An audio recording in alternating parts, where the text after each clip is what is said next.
On this day, in 1921, Chanel No. 5 was first released. This enduring scent appeared in Coco Chanel's boutique on Paris's Rue Cambon. But why was it so revolutionary?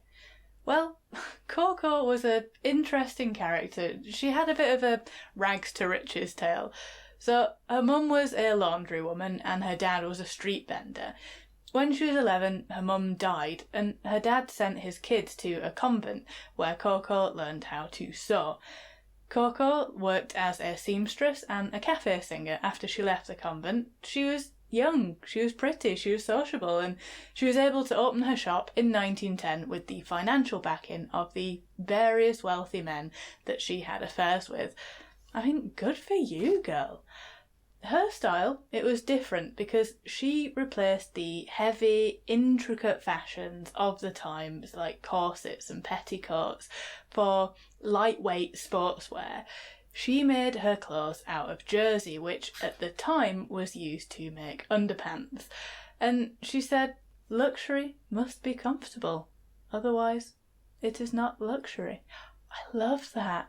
And you know how much the rich love to look poor. They love to work. They would pay so much money to look like they had none. Nothing's changed.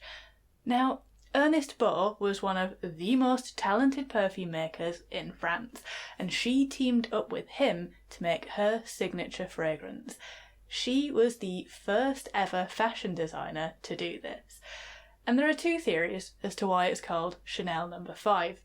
The story goes that Beau had created a number of different samples for her to smell and she picked the fifth one.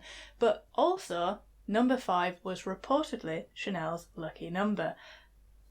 I guess two things can be true, and it was very lucky for her. This scent provided the financial basis of her empire.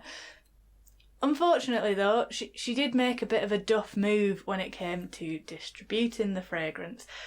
See, she partnered with Théophile Berde, who owned the Galeries Lafayette department store in Paris, and also with the Wertheimer brothers, who owned Bourjois Cosmetics Company. They distributed her perfume for a profit share, and this only left her with about 10% of the profits. Despite never ever being able to renegotiate these terms, she still did very well out of it, and when World War II broke out, she was living at the Ritz in Paris, which became the Nazi headquarters in 1940, because, they were hardly going to pick a backpackers hostel, were they?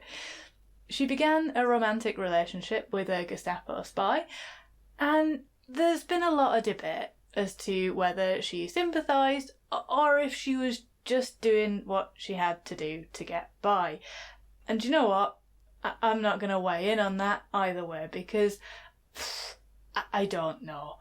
It's easy to say what you would do from the safety of your own home, isn't it? But it is believed that she struck a deal with the Nazis to secure the release of her nephew from a prisoner of war camp whilst she was on a trip to Madrid with a German intelligence agent in 1941. She was definitely anti-Semitic though, that's not good.